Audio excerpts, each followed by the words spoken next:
Welcome to another episode of Chieftain Roll Call. I'm Bill Tipple with Rick Reed and Jack Varner. And if you're a new listener or viewer, our show is presented by Easton Water Solutions. And what we do every week here at WBCS, we spotlight either Bellefontaine High School athletic teams or student organizations. A little bit later in the show, it will be Bellefontaine boys tennis with head coach Jason Kelton and a couple of the players. But first, Jack, you've had an eventful few weeks. You're well known around the school as a student leader, but a football player too. You're a junior offensive lineman for the Chiefs. You've had a couple of visits. Absolutely, yeah. So that tends to questions for me. What, Right. Where have you been, and what have you learned? I've been to Indiana Wesleyan and Wittenberg so far. They're both smaller schools. Wittenberg's D3. Indiana Wesleyan's actually NAIA, so it's about 2 or 3 times bigger than Wittenberg, but about half the size of Ashland, so kind of in between those two schools. Both really nice places. I like them both a lot. What town is Indiana Wesleyan? Oh, Marion, Indiana. bang. Thank you, Coach Reed. Came in for You're the right on. save. Okay. There you Got an go. A in geography. Yeah. Good. And some people in your line of work, I think, do grad credits through Indiana Wesleyan. Yeah. I don't know much about their football team. I know that you said they're NAIA. What else do you know about their football Their team? program's only 5 years old. Yep, it's a new program. They got pretty nice facilities over there. They got a really nice locker room. All super young coaches, Coach Jones and all of them. Cameron Locke of Wittenberg. Yeah. Coach Locke. Also a Walpock alumni. He beat us. I said Wittenberg. I meant to say Walpole. I was going to say. Yeah. I didn't know he went to Wittenberg. No, he but didn't go that'd to been Wittenberg. He went to Walpock. interesting. And he was a player. Yeah, real fast kid, wingback. Ran Yeah. for about a 70-yard touchdown on us. Yeah, cool guy. Like him a lot. Yeah, both are really, really cool campuses and all that. So I like them both a lot. I want to ask you about Wittenberg. Now, that's much more known around here. A lot Yeah. of local ties. Jake Kennedy, Chris Schmidt comes to mind. Garrett Gross of current terms. Yep, soon to be Jazander and Keegan. Jazander Johnson and Keegan over to Yep. Story. And you were just at Wittenberg this week. Monday. What was that like? Oh, it was fun. It was more of a whole academic and football visit. I went for the whole 9 yards. It was a whole day visit. It was like we got there at 10, and then we left the first part of the visit at 2, and then we went back at 6 and watched practice. So yeah, it was a whole day of Wittenberg. But yeah, it was really cool. Their coaches were super nice, interactive. They really know what they're talking about there, and obviously they got really nice facilities with their indoor and their weight room. So it was fun. I had a great time. Will you definitely play college football? Is that Yeah, I've made up my mind that I want to play college football. So the next step is just finding where. Wow. Coach Reed can speak to the level of skill here with Jack. He's been one of your guys for a few years. What makes him a college player? Well, his desire to. I think he's learning. He said that there was only 9 guys in uniform, offensive line guys for Wittenberg in their spring ball. So to a certain degree, some of it is, what guys are willing to go through, that whole process. And, then physically there's some parameters. I don't know if I mentioned this I didn't because I haven't been on the show. When we went down to Tennessee, Coach Brown, myself, Coach Kennedy, and Coach Caudill went down to Tennessee for a coach's clinic, and their O-line guy did a presentation, and he just talked a little bit about their recruiting. And what was interesting, I shared a picture of it with our coaches. They have some parameters on what they recruit on the offensive line. They won't recruit a tackle that is shorter than 6'4", but they prefer 6'5". I think it was 6'5" was kind of their number. They don't recruit a guard that's less than 6'4", I think. Centers, I think they let them be like 6'3". They need to be close to 300 pounds. Where I'm getting at with Jack, now obviously Wittenberg doesn't have that high of standards, but there is a certain size, strength level that if you hope to play for Wittenberg someday, you're not going to be 5'10", 190 pounds. I mean, that would be tough to play guard at Wittenberg. Jack's 6'2", 225 probably right now, 230? 235. 235. He has a good frame. He's long. I think he can add probably 20, 30 pounds of good weight under the right training regimen. He's a center, which we think they have 1.5 centers right now on their roster. Yeah. In a shotgun era, you have to have a center, and you better have more than one because I think he learned, a lot of the stuff I'm repeating that he or his dad have told me. They go through a lot of guys. Guys get hurt, and linemen especially get hurt. Linemen, I think, are tougher to come by. I've heard that over the years from guys. that getting linemen to play in college is more difficult than getting a running back. I mean, you think about it, it's like anything. If you're a running back and you're getting the ball, it's kind of easy to stay motivated. If you're playing a thankless backup right guard job, it's easier to maybe focus on other things like life and away from football. So, yeah, I have no doubt that Jack can play football. I've told his dad, when we've talked, I think that Wittenberg's a really good theoretical fit. I mean, obviously there's a lot to work out. I don't know much about Indiana Wesleyan. Sounds like it's a good fit. I think Ashland, we have these talks with all these kids that are being recruited. How high can they go? I think Jack could go to Ashland. I think Ashland's tough. That's probably getting up there like he'd really be lifting his head up and, project, get on the field, hopefully by, Ryan Poole's a good parameter for us. Ryan's going into his 4th season at Ashland, and he's just now running with the ones. I talked to him by text a couple of days ago, and he said he's running with the ones. Ryan's a really good football player. But I think Jack could play at Ashland. It's just he might have to be willing to back people up. Now, the center does add a little twist in there that if they got a dude snapping the ball over people's heads, he might get it kind of like at BHS. He got a job a little quicker than he thought he was going to because he was good at snapping. And then, obviously he took care of the other stuff. But Jack's a good student, good person. He's gonna follow through. That's a lot of the tough part with some of these kids when they go is it's not high school. I mean, I didn't play college football, but I played college. I played it for 7 years, and I wasn't very good at it. The problem was You got through. I did, but the problem was when I first went, like I didn't have good habits. I didn't have a family structure that emphasized education. I wasn't a good student. I graduated 10th from last in my high school class. So when I went there, I was ignorant. And Jack he's not going to have to battle through that. He's a good student. His parents have made him understand all the things. If he goes to the right place like Wittenberg or Wesleyan, and he'll just fall in line and they'll pull him along. They got a lot of things in place to make sure they keep him. It is a money game, and we've talked about that. Those small colleges, they need tuition first. Wittenberg can't function without people paying $50,000 a year, and football's a big part of that. I think your dad said 25% of their student enrollment is athletes. No, 50. 50%. 50%. Yeah. Well, think about how much time and energy you better put on those 50 so that they don't flunk out. Yeah. So there's support's there. It is a business. Well, the thing I would say about Jack, I've known him a few years, is he is going to do it the right way. He's going to go to class. He's going to listen to his coaches. And if he is let's say he's a C Wittenberg player, and I think he's better than that, in my opinion, he will get better and become an A or a B player. He'll get better with time because he appreciates the process, and that's the kind of young man that he is. Although I have to ask this, Coach Reed gets into these numbers at Tennessee, how tall they got to be, how big they got to be. We hear in football all the time, over and over and over, low man wins. The Philadelphia Eagles were great in that in short yardage. They would get so low and really be tough to stop. But if the low man wins, why are all these linemen such tall people? I feel like defensive line it's more like that helps you more on defensive line, like being shorter. They're tough to block sometimes. Short arms make against good people. Short arms are a deal breaker. If I go against someone, I get myself in tip-top shape, and I go against someone that's 6'3", 6'4", and knows how to play football, I'll never get my hands on them. Their hands will touch me. It's like a boxer. I mean, it's no Correct. different. It's like, Think about the tail of the tape in boxing. So length Absolutely. matters. Those levers, they matter, and they matter at a high. Now, is there exceptions to the rule? Sure. Like anything, there's a guy that'll come along that'll place on the offensive line at 6'2", but it's not common, and it doesn't get much lower than that. And a guy like that's what makes Hayden Man so good is his long arms. Like even me, I got long arms, but he is locking me out and just. I mean, you can't do anything. Right. He's putting you on your heels before you're able to engage him. Yeah, he's good. He's good at football. Lineman 101. And Tennessee is a lineman. I cannot think of his name. Coach Reed might know because he was just there in late March. He's actually from Huntington, West Virginia. I'm kind of a geek on the NFL draft. That might be next week's show. But he's a offensive tackle. I cannot think of his name.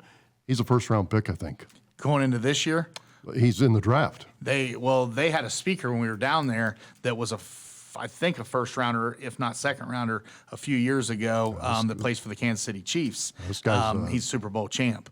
I mean that Tennessee, it's a little off topic, but really impressive. Like that's obviously Tavian has been offered by there. What an experience, and I've been to a lot of colleges, but impressive campus, a beautiful. just so happened, Shawnee's coach, Rick Meeks, has a houseboat on the Tennessee River. And we didn't know this. We were going down, and then Coach Meeks and Coach Brown had interacted, and he was like, we have a houseboat on the Tennessee River. And I've been to Knoxville a few times. My cousin lives there, and I've been to, I was in his wedding years ago, but I was familiar with where he was at. And it's just stunning to me after spending some time on his boat that what a setup. Small world. It is a small world. Now, I know we wanted to go larger scale in high school. We would talk NBA, and Jack and Rick probably follow it more than I do. I followed it enough to ask the questions, I guess. Here we are in the playoffs. I follow the Cavs. They just won last night, which they really needed to win because they lost Game 1 to the New York Knicks. As we do this show, it's a 1-1 series. The Cavs lost home court. They have a chance to get it back this weekend if they can win one of two of those games in New York. But all kinds of NBA questions. First, we'll just start with the big ones first. Who's the favorites to get to the finals? In your mind, it might be different. We might all have some different viewpoints on this. Wow, I think right now the clear cut favorite in the East is the Celtics, especially after Giannis got hurt. I think the Celtics are the clear cut favorite. 76ers are probably second.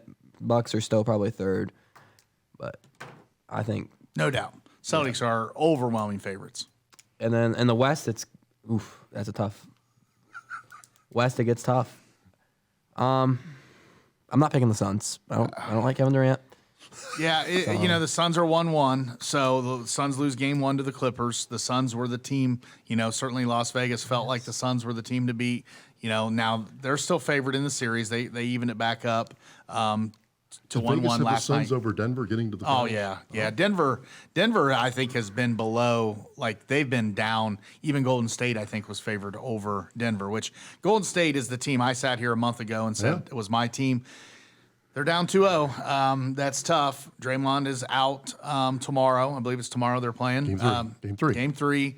Going back to Golden State. I haven't given up on Golden State. Neither is Las Vegas. They're still not, heavy underdogs. The Kings are impressive, though. And I said it before the series. If the Kings were playing other teams like the Nuggets, I would have taken the Kings. I probably, and Jack and I said this, the only team I wouldn't have taken them over was the Suns and the Warriors. Now, certainly with the Warriors, I'm starting to have second thoughts. De'Aaron Fox has looked really, really good. Sabonis is dirty. He has drugged Draymond through the mud. I know people hate Draymond, and I get it. There's times where I can't stand him, but listen to J.J. Redick talk about that today. He was on ESPN. J.J. Redick came in defense of Draymond, and he said he showed the clips of Sabonis messing with Draymond. Stupid stuff. Just Bush League stuff. Yeah, should Draymond have stomped his chest? No. Now, I will say in Draymond's defense, depending on the angle, he does have a hold of his leg. What is he supposed to do with his foot? It has to go down somewhere. You want to grab onto my leg? Well, that puts you underneath me. You might get stepped on. I think Draymond's suspension will maybe be what the doctor ordered for Golden State. I think that they needed shook up. I thought Clay was a little pouty, though, about it. I'm hoping he, really emerges. But Wiggins, they need more out of Wiggins moving forward. He needs to become a big part of the series to get Golden State through. Okay, well, I've got all kinds of questions after listening to you, both of you. Are the Celtics the favorite if, that's a big if, but if Giannis was not a little banged up? They would be the favorites still, but I don't think they'd be overwhelming favorites. I think. How would you look at that, Rick? Celtics look really good. They do. Okay. All right. But Giannis is really good. I have a Giannis autographed rookie card. You know that? I know all about that. I got the phone it's a call. true story. I need to see that card in person because I want to know how good a shape that card is. It's not in mint shape. I want to tell you right now. It's not a 10 or a 9 or probably not even an 8. Really hard to be a 10. Yeah. All right. Now, going back to the West, and I know that a lot of the experts around the nation were saying Golden State for maybe the finals. And I get it. I mean, they won it last year. Steph Curry is, I think, an all-time great at this point, I would say. Well, there's no doubt. Well, yeah. And they have two of the best shooters I've ever seen in my time. life. I mean, Thompson can get you 30 points on any given night. Any given half. Yeah, that's even a half. I mean, he's that elite of a shooter. However, if they're as good as we're saying, Why is the record? Why did they not have a better regular season? Injuries. I mean, they weren't with their whole roster the whole time. Plus, I think the NBA, Jack talked about it. Now, he doesn't like the NBA regular season. I think it's a fair take. The NBA is not, they're not playing for keeps every night. And that is a frustrating thing as a fan, especially if you're a fan that goes to games. If you're a fan like me that sits in my garage and watches, who cares? Shut it off. But you can pay to go to a game at any given time. Everybody's sitting. Yeah. And that load management thing has become a problem. And the NBA does have a problem with their fan engagement. They have a lot of fans that like to kick out, or a lot of players that like to kick out fans too. That's become the new thing with like Kyrie and Russ, and they're constantly. It's gotten weird, but I love the NBA. I know the NBA's dipped in popularity, since Michael Jordan, really probably. At least with the middle-aged men, I still love it. I think the NBA playoffs is an awesome. Yeah, and maybe this might spark some debate. I think they might be the best athletes in the world. As big no as doubt. they are, and you can't really tell on TV, but they are big men that are very nimble and fast. I don't know about that. Basketball to me proves, and I'm not a basketball guy, I'm a wrestling guy. If you tell me someone's good at basketball, like if we're recruiting a football guy that hasn't played and you say he's good at basketball, I want him immediately. Well, what about like NFL caliber football players would be my debate. Like Myles Garrett. Myles Garrett could go and dominate. I mean, look at that dude's basketball mixtapes. They're crazy. Or Aaron Donald, or like these big dudes that are fast and like crazy fast. Well, there's no doubt the NFL has plenty of really, really good athletes too. But yeah, I think the best athletes play basketball. Or defensive backs. Yeah. Defensive backs. Just small, though. Crazy. Yeah. Yeah. I don't know. I would debate that. They wouldn't have the skill, which I know this is a different sport. They wouldn't have this. A lot of them wouldn't have the skill level, which I guess you could say that if you took it for put Russell basketball, moving Westbrook on the football. defensive line. But I mean, the ability to like handle the ball and shoot it. That's the part where you could take like a Tyreek Hill. I've never seen him play basketball. I would imagine he'd be at least all right. But does he have that touch? That's when we talk about athleticism, always the question is, are we talking about measurable athleticism like jumping ability, or are we talking about coordination? And I think both apply. Basketball guys are really coordinated, except for 7'5" guys. But for the most part, if you play basketball at a high level, you're really coordinated. That's true. Now, but getting back to the Warriors, you think it was injuries. And you're both, and I think all three of us are picking the Celtics right now to get to the finals. The West, this isn't a very good answer. I don't know. I guess if you look at star power, you'd have to say the Suns because of, I think that's what you said, Vegas said, with Durant. Durant, to me, is better than anybody even on the Warriors team. I know you don't like him, but I think he's a better player than even Steph. And then Booker's a phenomenal player, so I guess I would pick the Suns, but I don't know. I think the West is kind of open. Do you have a pick right now? I don't feel great about the Suns. If the Kings beat the Warriors, there'll be a part of me wants to pick the Kings. That's another one of my questions. I've not really watched the Kings. I don't know if you have. How did they get so much better? Just young they just talent. finally came into their own. I think kind of as we were talking about that, dude. I don't know if the Cavs are ready to win the championship this year, and I don't think they will. I feel like he thinks they need to go get another piece. But I don't think they even need to do that. I think they just need to grow. Like, Garland needs to get better. I just don't think Garland's upside is I don't think he's elite. I think he's always just good player, good piece, inconsistent. I don't think Donnie Mitchell, I mean, where would you rank him in the NBA? Like the 14th best player? I don't know. I'm just throwing out a number. He's not. If he's top 10, it's barely. I was gonna say like low top 10. It's just there's not a lot of precedent. The NBA stars win. I mean, what's the last team that won an NBA title that didn't have a top 5 player? I don't know if it's ever happened in my lifetime. And the other thing about that is we're kind of getting off topic for this season. I want to ask you about the MVP of the NBA in a minute too. But the other thing is there are very few upsets. I know we kind of like some of the other sports because of the unpredictability, March Madness, for example, but that's a one-game series. But if you would look at and there's so many metrics that these places like ESPN do now, they got it down to almost a science. I think the last one that I can think of is Dirk over LeBron, the Mavs over the Heat. Was Dirk a top 5 player in the NBA? Yeah. Well, I would say so. probably, At but the it was time, still a big upset. Yeah. So, but if you look at the metrics, I would but there say aren't very so. many upsets because it's a series. Yeah. So Right. And that wasn't a massive I thought you were going with it is in the first round. I'm not saying you don't ever see a seeding upset because seeding in the NBA. You can see it early. But you don't usually see a seeding upset because sometimes that 8 seed had injury problems and maybe load management. What you don't see is a true upstart team beat a made team.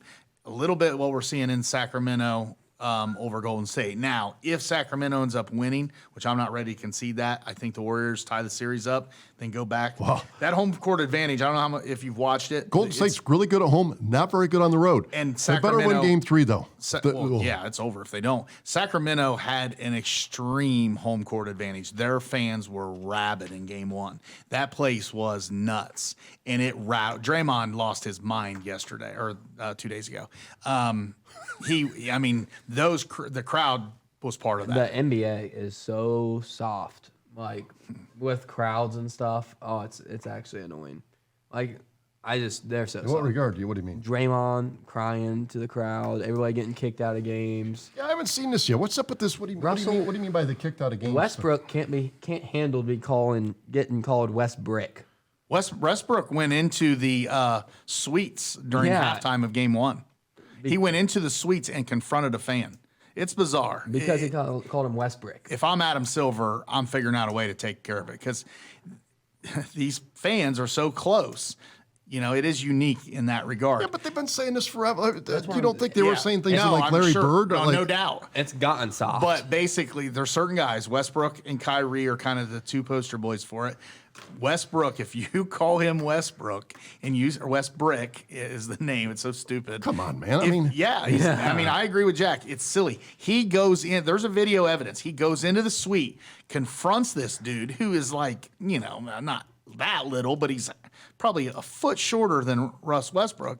And he's cursing at him and saying what he's going to do to him. Yeah, like, is this real life? It's like WWE. Obviously, WWE. I would never say anything to a player. That's not my personality, but I'm thinking like this guy that's saying it, like the best thing that could ever happen to him would be Russell Westbrook hit him. Yeah, exactly.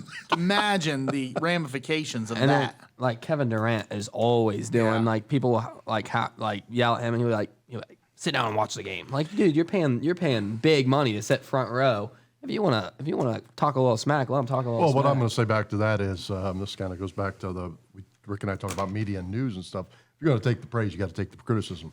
If somebody in the front row is telling Westbrook how great he is, I don't think he's going to stop the game. Right. It goes both. You got to be able to take the good and the bad. It's weird. Like high school, I'm a jock block guy. I talk a little smack. I've been kicked out of one girls' basketball game. It was ridiculous. You know what you got the boot for?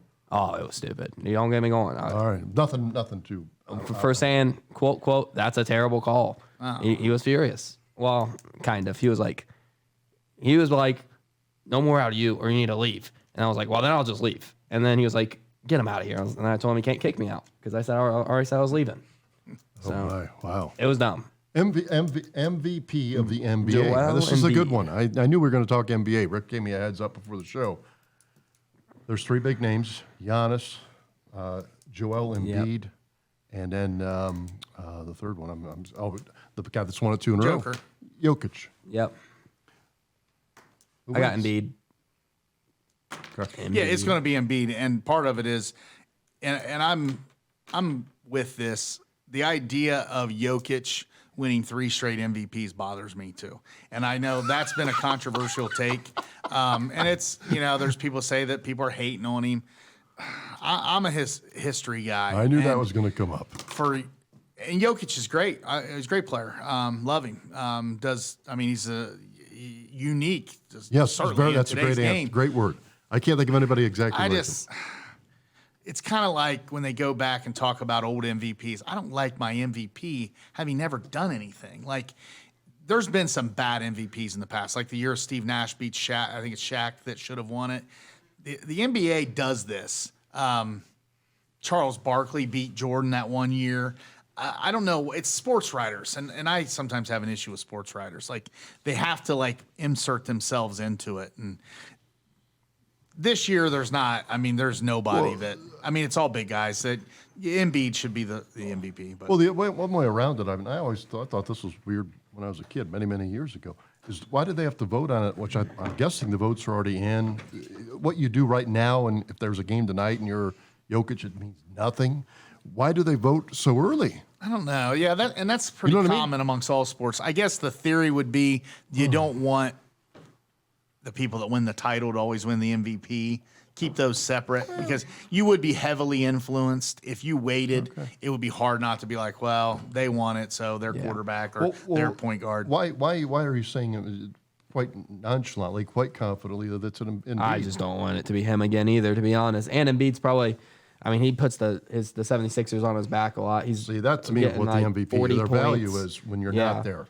And 40 without points, him, I 20 don't think rebounds. they'd be all right, but they drop off significantly without Yeah, Embiid. they wouldn't be nearly. They as haven't good. been brought up. If they were in the West, I would take them. Yeah, I agree with that. You know, I think the Sixers are going to get lost because of the Celtics. Great. Yeah, But I think the Sixers in the West would be the next best. Be the best team. Interesting.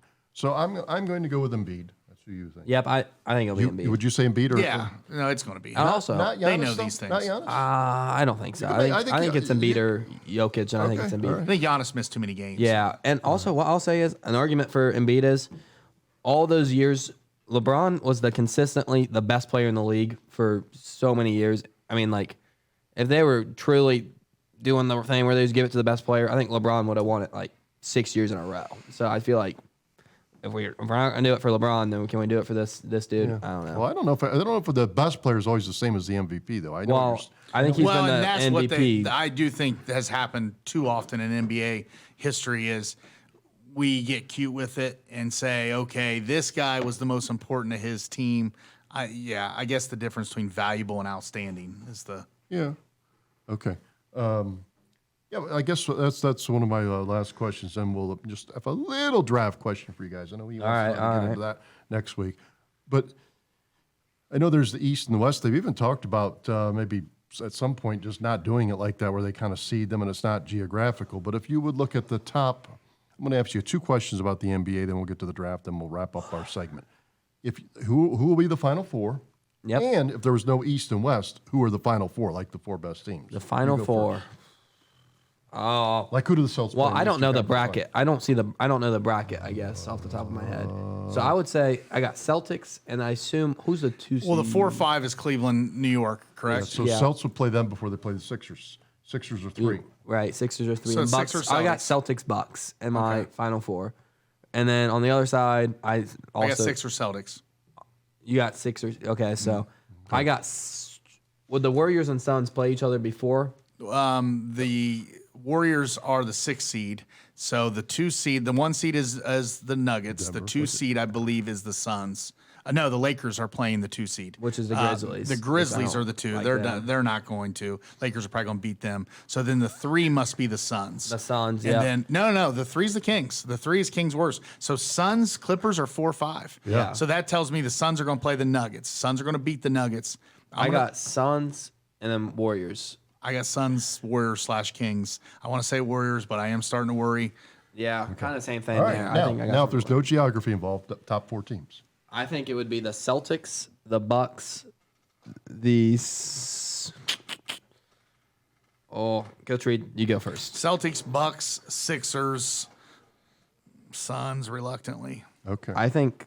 All right. Yeah, I think I agree with that. Honestly, Okay. maybe Cavs. right. And I think that's coming. I think that you're going to see some sports changes. History's becoming less and less important because for a long time it was like we can't do something because we haven't done it. You've seen changes everywhere. I hear Major League Baseball talking about realigning. I don't know if you saw some of those proposals where like the Reds, the Guardians, the Cubs, the Tigers would all be. Yeah, I close. love that Close stuff. by, yeah. I love getting people closer together. Close by. I think you're going to see that in the NBA where they just say, you know what, let's get rid of these conference things and let's get the best people playing each other. Okay. All right. NFL draft. It's only, I think, 8 days away as we do our show here. Yeah. What are you most intrigued about right now, a week out? Are the Panthers going to roll with Young or Stroud? I would say would be mine. And then what are those smoke screens looking like? What are the Bears going to do? Are the Bears going? I mean, could the Bears trade down again? and get real wild. But Anything that has you the most intrigued, Coach Reed? It sounds like Bryce Young's the guy as the number one. That surprises me. I would have sat here 2 weeks ago and said it was clearly Stroud. All the experts, all the betting markets are saying it's Young. I'm more probably interested in how the draft changes fantasy football. It's Jack plays too, and a lot of these young guys play. Where these receivers and running backs end up make a huge difference. Where's Bijan Robinson going? That's across the board. Nobody really feels like they know. He could. Some people say the Bengals, which that would be crazy if the Bengals drafted the running back from Texas. Yeah. Jackson Smith and Jigba. Where does he go? I've seen people saying the Jets would take him. That would be interesting if Aaron Rodgers went there and had Jackson Smith and Jigba. That's a question. When's Aaron Rodgers going to sign? Yeah, it's taking forever for that trade. It's weird. That's a great point. I will leave you with one other football topic. The spring game for Ohio State was just a couple days ago. Who will be their quarterback on September, I think it's 2nd, when they go to Indiana? Well, I think McCord, because the other dude's hurt right now. I mean, he's running away with the job right now. People weren't thrilled with McCord. I didn't watch it. I had it on, but I was mowing and in and out of my garage, so I kind of halfway watched this, saw some of the highlights. I don't think that they feel great about it right now. For the first time in maybe many years, I feel like there's maybe more indecisiveness about. Does the coach know? Because I think sometimes they play the fans in the media. Yeah, I would guess. Do they know, or do they not know yet? I would guess most of the time they know. I can't speak to this situation. I would say they generally know who they at least want to win the job. But, there's times, I think the Burrow-Haskins one, was it Burrow-Haskins? Yeah. That I think that was going to be a legit battle. But obviously looking back. Cardell Jones, JT Barrett. Yeah. I think they always wanted Barrett. It's a crazy thing about that because they always found a way to make sure Barrett was the guy for the most part. But, I think the offensive line scared me in the spring. I think they've got some concerns there. And those are tougher to fix. Yeah. Guys, we'll do it again next week. Draft next week. Next week, it's the draft. We're going to take a break. When we come back, we will talk to the Bellefontaine boys tennis team. It's Chieftain Roll Call. More after this.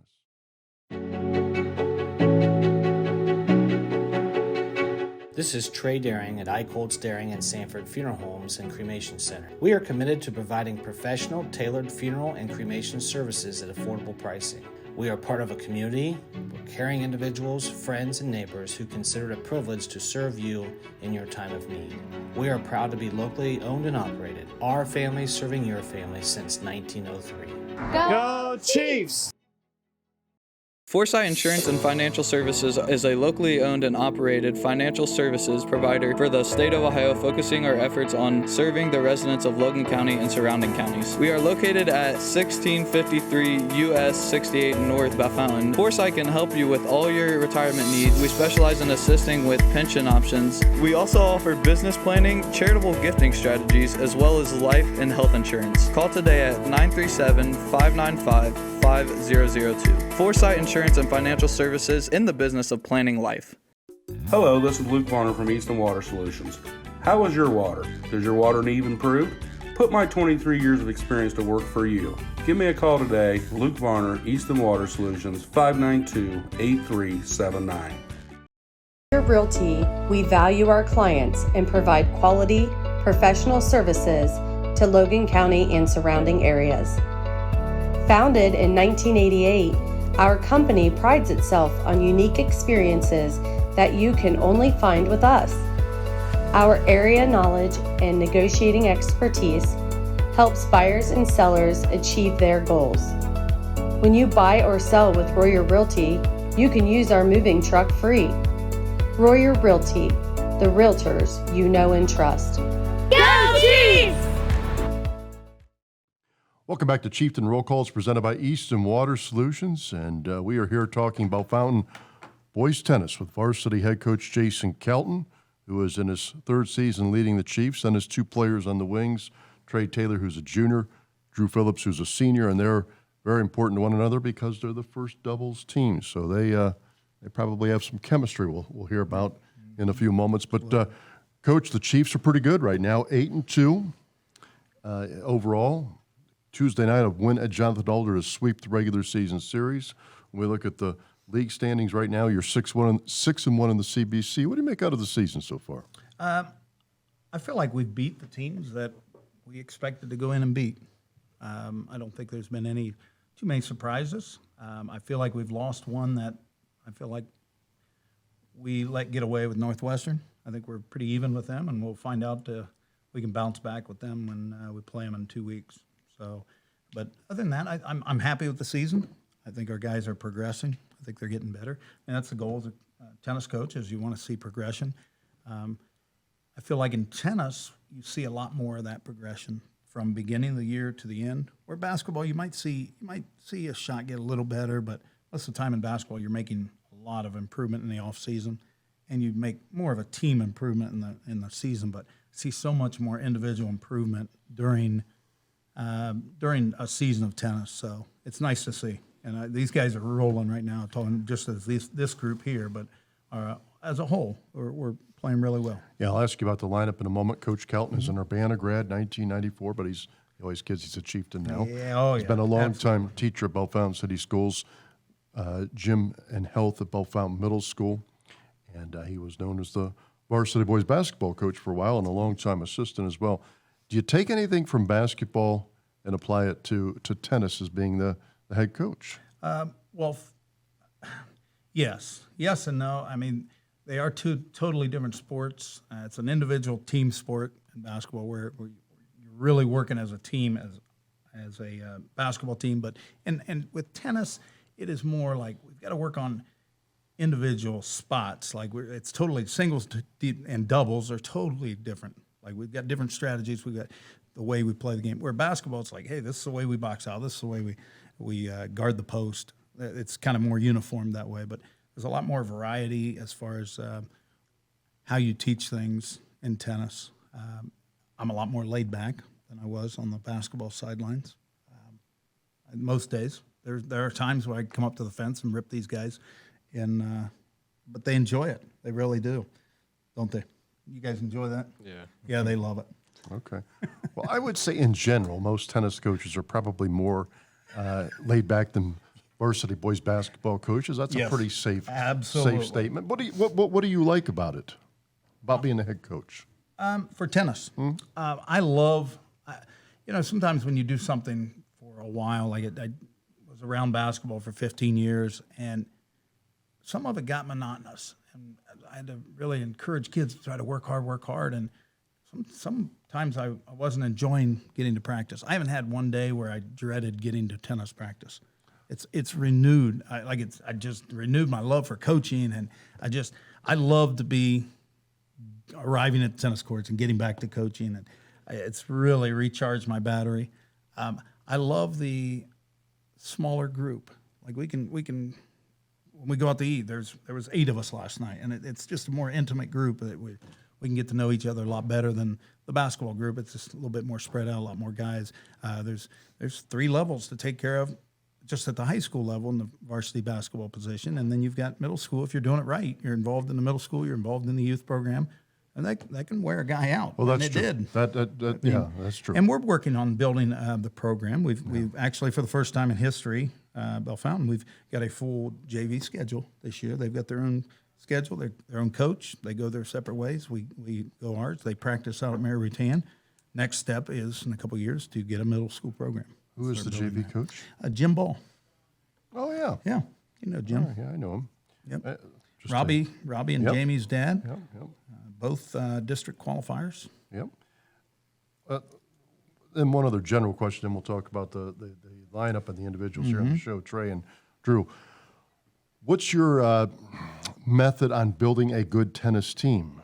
I know you've talked about this on previous shows on what you do, because you might have several guys that are 9th, 10th graders that have not played much tennis. So how do you build a good team? We have 2 guys that in our program right now that in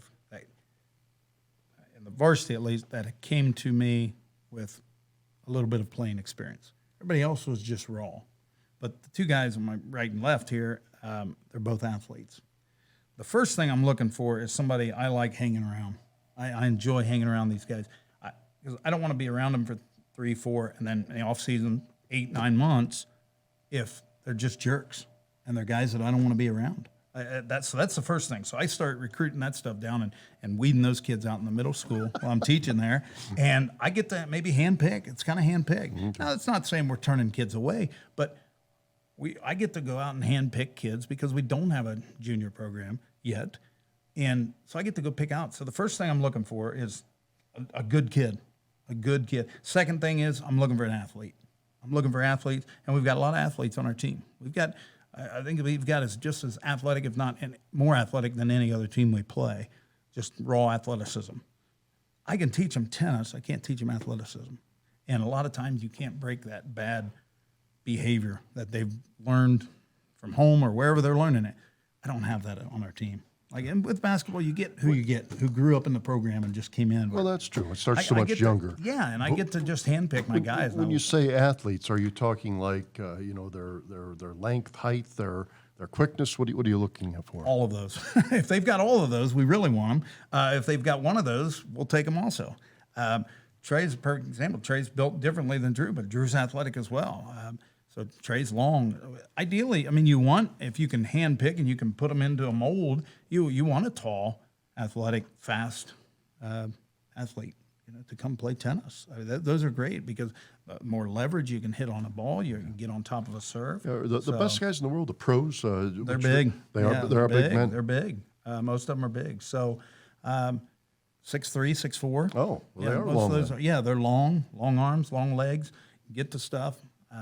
Those balls are moving quick. They don't have much time, so a big, long stride, you're going to get there a lot quicker, and so that helps. So, absolutely. Okay. Your lineup, which in varsity, if you've not paid much attention to tennis, it's first singles, second singles, third singles, and there's a first doubles team and a second doubles team. Who's your first singles right now? So, first singles is Truman Howe. He came in as a freshman. He played third singles, and then last year he played second singles, and he's moved up to first singles, filled that spot for us. And he's doing well for us. I believe he is 7-3 this year. Oh. So he's playing well. So and then second singles is Xavier Sims, sophomore. He is 9-1, and he's one of those kids. Those two right there are the two that have come in with some tennis background. We are trying to win a CBC title this year for the second time in school history, but the first time since 1989. And matter of fact, Xavier's dad was on that team, that 1989 team. So it's kind of keep it in the family. It goes way back. About third singles? So then third singles is, we actually just changed third singles tonight. We had a challenge match. Garrett Breedy has played for us. Kind of struggled a little bit. He struggled early on. Okay. But Max Fissel just won tonight to take over. So he'll play the old Climbers from Urbana coming up to Peak of Ohio tomorrow. So we play them tomorrow, and so he'll get a chance to play third singles as a freshman. So that's great. That's happy for him. And then, as you know, these guys play first doubles for us and are 10-0. And then you've got Elias Abrego, which is a sophomore, ran cross country, swam, and then Bryce Henry. Nope, he's going to still lead our choir. Bryce Harris is. He's a sophomore also, so he's the other part of our second doubles. Both played JV for us last year, has improved a ton. So we're excited. I mean, we've got one senior. It's going to be a very sad day, and I'm going to have to hold back some tears when we let Drew go because he's meant a lot to our program. He's one of those kids that came in as a freshman, got his freshman season canceled because of COVID, and then came back as a sophomore, really improved. He was one of those kids that could not handle a ball at the net, and he'll tell you that. Like, you'd hit ball, I'd have to really slow hits down to him because he was just bad at the net. He really wasn't. It's a muscle memory thing. Now, he and Truman are top two, and it's debatable which one. He's really good. I have to really launch balls at him to get him by him or make him miss. So he's become it makes me happy to see how much he's improved. Let's talk about the two guys on our show. Okay. Trey Taylor, Yep. Drew Phillips. We'll start with Drew. I guess he's the elder. So senior. Drew is a quiet leader. He's always trying to do what I'm asking him to do. When I'm looking, most of the time I know. Like when I turn around, sometimes they go a little haywire there. But Drew is a quiet leader. He's always trying to do things that we want him to do. He's trying to lead, see him helping guys. And more, his leadership is just developing, and it's really exciting to see as a senior. And I know he's going to miss playing. He's just one of those guys. He's always trying to get Trey back on track and just keeping him motivated. And that's what doubles partners do. They get into each other sometimes. They're, hey, let's go, upset about it, but they also cheer each other on. And he's Trey's biggest cheerleader. When you say Drew's athletic, what do you mean by that? Drew he's got great instincts for one, which makes you a good goalie as well. So that's a good spot for him. But he's got really quick hands. He's got good instincts as far as when to read, getting to a ball, a break on a ball. He's pretty fast too. I mean, he's a little quicker than me, but that's not saying much. So, but he is fast. He's got good hands, got good eye-hand coordination. So, all those things make him a great doubles player. But along with the leadership that I mentioned. Do doubles have to rotate like front back, or you can just stick a guy in the front and say that's where you go? No, you can go to the front, you can go to the back, you can put one up and one back, which these guys try to do. And the bottom line is, remember the old sabermetrics from like they started doing statistics back in baseball and like, hey, here's what we're looking at. Let's play the odds. So my philosophy is you play the odds in Ohio, spring, high school tennis, and you get to the net because the odds are it's windy, so it's hard to lob. Odds are they're high school kids, they can't lob very well. Lobbing is one of those skills that sometimes gets set aside sometimes. Work on ground strokes, net play, ground stroke, and they don't lob. So we're going to play the odds that we get to the net, and we win points that way. But do you have to rotate the server? We do. So Bellefontaine will serve, then Northwestern will serve, and then the other Bellefontaine guy will serve. Okay. And then it goes back, and then you serve every fourth serve. They're going to have some diverse skills. You can't have one that's like no, you can't just have a server. Yeah. Yep, exactly. All right. You've got to be able to do it all. Let's talk about Trey. where you see. Well, one last thing on Drew. Where you see him 5 years from now? Drew, The game of life. going to be successful. He's going to be whenever he decides to get married, have a family. He's going to be one of those guys that he does it the right way. Like he's a classy dude. I really do. I just think of him. He's just a good dude. He's a great student. 4.2. Ooh. Which you couldn't have added mine 4 years up, and I don't think I would have got 4.2. But that's a different story. So he's a great student. He set himself up for success in the future in that way. But he's been raised right. His mom and dad have done a great job because he's a great individual and he's going to be a great man. So 5 years from now, I hope he doesn't take my route where he crammed 4 years into 8 for college. I hope he gets it done in 4 and he's out doing whatever he wants to do. 4 into 8. That's kind of what my path was. I had no idea what I wanted to do. That's a great line. So Trey Taylor. First, we'll talk tennis and we'll talk stuff you see off the court and that kind of stuff. Trey Taylor, what kind of a player? Trey is, I would describe Trey as a teapot, and it slowly boils. And then finally, when you get him angry, oh my goodness, like he really gets fired up, and he can crush a ball. Like he has got it's like one of those guys that are really long and they can crush a baseball. It's the same thing, that leverage. When he hits a ball solid, it's going down. I mean, he hits a really nice ball. You have to sometimes really just take a while to get him angry to play angry. And once he plays angry, I mean, he's pretty locked in, and Drew does a good job not of getting him angry, but getting him locked in and staying locked in.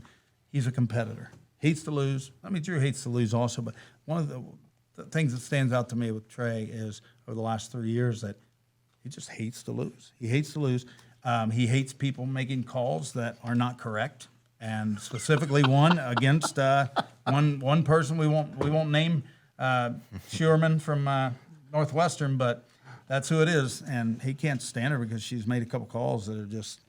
But he didn't have a player this year, but he's still angry at her. But Trey is a competitor. He just fights. Like he just hates to lose, and they've got themselves. Now it hasn't been smooth sailing every match this year. They've gotten down. Last night they got down a set to start and came roaring back and whipped these guys second, third set. So, Yeah, what the record right now for Drew and Trey is 10-0. 10-0. Yep. Wow. Yep. Okay. Did you know before the season they were going to be this good? We had that discussion about breaking this record before the season started. So I hate to say like, oh no, it's just shocking. It's surprising. It's not. I saw this coming. I asked these guys. We had like a exit meeting last year, and we talked about, what do you guys want to do next year? You guys want to play something? Nope, not even consider it. They want to play doubles. And once you get a team that loves to play together in chemistry, that's huge. That's huge. You can win with less talent if you've got great chemistry against teams that are more talented if they're not chemistry. You can put a first and second singles players together and get beat by a good doubles team. Trey Taylor, just a junior. Where do you see him 5 years from now? Wherever Trey decides to lock in at. I mean, obviously he'll be maybe senior year in college because he's only a junior, but I see him, he's another one that he doesn't like to take no for an answer. So he's going to be determined to get done whatever he wants to do. I'm not sure he's decided. We talked, I think it was just last night or the night before about career, what he was considering doing, and maybe he can talk about that a little bit more. But maybe going into nursing or something like that. So, but he'd be a great nurse because he's also Trey's very underrated is his humor. He's a very funny kid, so he likes to play it quiet. He's a cut up. He likes to cut up. Sometimes I'm on the bad end of those jokes, but that's okay. So. And what's the record they might break here in the doubles? So the record is 20-0 or 20 wins in a season. They're at 10-0 right now. We've got 12 matches to go. We've got a couple tough ones, but they also have their matches in the tournament also. So the school record is 20 wins overall. 20 wins overall. So they're halfway there, and they haven't lost. So tomorrow night's going to be a battle. Urbana's got one team that's good, and it's first doubles. First doubles. They put their best two players together, but I think we're walking away with a win there. Okay. These guys. And we talked about the season overall, 8-2, 6-1 in the CBC, trying to get a CBC crown, which would be just the second one in boys history, program history. Yep. Does it look pretty attainable from where you're at right now with a few weeks to go? Well, we're tied in win column or in the loss column with Northwestern. They beat us once, but JA beat them, and we just swept JA. So it's all about matchups. Big part of tennis is about matchups. It's Northwestern's first is really good, and nobody's beaten him in the league, and he hasn't lost in non-league also. So I think he gave up like 11 games as a freshman, like 11 total games in 22 matches last year, or whatever they got in. So he's a really good kid. He's a sophomore. So they're going to beat Truman every time in the first, but we can win second. We did win second last time. We lost third, and these guys won, and then we lost second doubles. So we need second doubles or third singles to pull out a win. Let's talk to the athletes. Coach can stay Yes. right here. It's Chieftain roll call. Drew Phillips has been on before. He's a senior. He also played boys soccer in the fall, first time since he was a young person. And then he's been known for his tennis throughout high school. This is his third year of really doing well in varsity. You're going to get some of the same questions, Trey, so get ready here. Okay. But what have you enjoyed about your time at Bellefontaine High? And this is a multifaceted question. You can take it wherever you want. It could be academics, could be extracurriculars, could be tennis. But you're close to being done. Here in about 5 weeks, you're done. So what are some of your fondest memories? Definitely sports. There's no question about that. I've enjoyed every bit of sports, whether it's just the soccer for one season or tennis for all 4 years. That's the highlight of my season. It doesn't matter. I enjoy every single bit of the school day just because of sports. Well, as strong as Coach Kelton made you sound athletically, I'm going to ask why you didn't do maybe more sports. And maybe that's academics. You've done very well there. But if you could go back in time, would you do more sports? I definitely would have done soccer a lot sooner. All the way through? Yeah, probably. Okay. So you were a goalie this past fall. Does soccer and tennis have any similarities in the way you move and things you do? Well, I was a goalie, so you got to be pretty quick. It's more agility than it is actual sprinting. So I think that was really good for me, especially going into a tennis season. So I think agility is the most important thing for me. What's it take to be a good tennis player? And specifically a good doubles tennis player? Well, obviously you got to have a lot of skills with it, but I think the biggest part is the mentality. It doesn't matter how good you are if you can just absolutely melt on the court. So mentality has to be the biggest part about it. Okay. Maybe would you, I don't know if you ever play golf for fun, but is it kind of like that where you can get in your own head and maybe the best thing is to have a short memory when you have a bad play? Extremely. Yeah. Okay. What do you think you'll do after you graduate? Well, after I graduate, I'm going to go to Rhodes State for an accounting degree, and then I'm going to transfer out to Ohio State for a bachelor's degree. Oh, you've got it all set up. Okay. And what's your dream job when you're 25? When I'm 25, Assistant coach for me. yeah. That probably doesn't pay a whole lot. So No, ask Jim. I mean, that's a pretty short time frame, so probably a CPA. okay. So start there. Okay. What's it like to play for Coach Kelton? What are some of your memories? Getting yelled at to get to the net, and then getting excited when we're 10-0. Yeah. And your team is 10-0, you and Trey. What's made your team so good? Your doubles team, that is. Here. I mean, Trey and I are both good at the game, but the chemistry is the biggest part. Him and I can communicate without saying a word to each other. We just know what the other one's thinking. Wow. Okay. Do you like the quick pace of tennis? And what I mean by that is, I would say it's an instinct sport. If you're going to sit there and think about what to do when the ball's coming, the play's already over. So how about playing what I call an instinct sport? I think I enjoy it a lot more just because it's so much more quicker paced. That's part of why I chose doubles, because it's just so much faster than singles, and that's what I enjoy. Okay. What do you do best in doubles? What's Trey do best?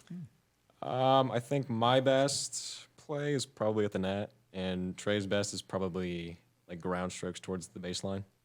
He's really good with ground strokes to the baseline. You took up tennis in 9th grade. Well, you tried to, Yeah. but COVID. So really 10th He did, grade. but he was there in the summer. Well, and yeah, we were okay. So, and throughout high school, but you really didn't do anything as a youth or junior high? Yeah. Okay. Trey, when did you take up tennis? Going into my freshman year, COVID. Julia Easton, she's first singles for the girls team. She got me into it because we didn't have anything else to do because everything was closed. So she was like, "You want to play tennis?" All right, yeah, an outdoor sport during Yeah. COVID. What do you like about tennis? I like the mental part of tennis. I think it pushes me a lot more mentally than like basketball pushes me probably more physically. But I think tennis definitely gets me more mentally. I like that. Okay. And what would you say to a young player? A couple, 3 things you look for out of an up-and-coming player. Is it their height, their quickness? What are some of the attributes you're looking for? Definitely height and quickness. Both. Yeah, and length and reach. What do you do best? What's Drew do best? Like he said, he's the best at the net, and I'm better like more back with like ground strokes and lobs and stuff. How do you prep for a match? Do you go against the second doubles? Do you maybe get some other adults out there? Like, how do you practice? It's a little different, I would think, for doubles compared to a single situation. Sometimes we hit against each other. So like he'll go. Okay. One of the second doubles will come with me, and then one will go with him, and like we'll just go against each other. Okay. You're a high school basketball player here too. Yeah. Has tennis helped you in basketball, and maybe even vice versa? Has basketball helped your tennis game? Oh yeah, for sure. Especially with my anticipation, I think both help each other. Okay. Anything else you do at the school besides those 2 sports? No. No clubs really. Oh, clubs. Yeah, I'm in Chieftain Leaders. I'm in Chieftain Backers. I'm in Yearbook. That's about it. Okay. All right. Any pros that either one of you watch or kind of emulate your game after? I mean, I don't really watch tennis that Okay, much. I mean, that's- Serena Williams is one of the Yeah. only tennis Okay. players I know. She's very physical. I'd say to say that. Very. I mean, it's pretty hard to pull away from the professionals going down to the high school level, but Djokovic is pretty fun to watch. Okay. All right. You know what you want to do after you graduate here in about a year? I definitely want to go to college. I don't know. I've thought about trying to play tennis in college, but I'm not 100% sure on that yet, depending how things go. And what's it like to play for Coach Kelton? It's something. He's a card. Oh, he's funny. Funny guy. Okay. All right. Any rival school on your tennis schedule? This is like the team. I don't mean just the doubles team, but, is it Jonathan Alder? Is it Northwestern? Whatever. So any rival school? Probably Jonathan Alder and Northwestern, Oh, I'd say. okay. both of them. Any? Yeah. Probably those 2, but I really do not like Kenton Ridge at all. Okay. It doesn't matter what sport. I've Is just there a doubles team that's a rival? Jonathan Alder. Jonathan Alder, yeah. The others are fine. I just don't like Jonathan Alder. And you guys beat them last night. Not easy, though, right? Not easy, but we beat him. Okay. First set was. Yeah. They lost the first set. No, No, we won the first set 6-1 and lost the second set 3-6. Then came back. Then came back and won. So. Okay. All right. And if people want to watch the Chiefs, go back to Coach here. Thanks to Drew and Trey for their answers. What time do the matches start, and do you play right by, right outside the high school? Yes, we play right there at the high school. It is free admission. You can sit in your car and watch. You can come up and sit on a bench. You can bring your own chair. A lot of seating options. Usually some seats available at the tennis courts. What time does it start? 4:30. And how long do they go, or that kind of varies? Since we only have 4 courts, and if anybody out there is looking for donations to get us a 5th court, we've got 5 matches, so we have to hold off on putting one on until a court opens up. So it's not very convenient, but it is what it is. So yeah, 4:30. They last, depending on what the team, but usually 2 if we're at home, 2.5 hours. Usually done. Yeah, if you have 5 courts, would that cut it down like half hour? or Yeah, more? I mean, when we go, like last night, we played over J. They have 4 also, so it's a little tough too. But we got a Northwestern. They've got 6 courts, and we're just taking varsity, so we're done. I mean, maybe an hour and a half. Oh. I mean, they can cut it down to a half hour. Postseason-wise, are the Chiefs Division II?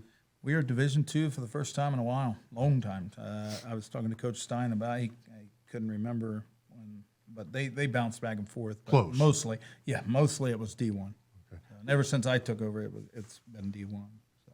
That would be maybe mid-May when that starts? Early May? It'll be May 9th is our sectionals day. That's over at Troy High School. Okay. So, yeah, it's going to be a different. Still going to have some tough teams to play, but when you've got Troy taking 2 of the 4 double spots and Tip City taking 1 or 2 of the double spots, kind of tough to jump in there because both those. I mean, those kids are playing indoor at Schroeder all year. I mean, they're not playing basketball. They're playing tennis. They're not playing soccer. Most of those kids are playing tennis.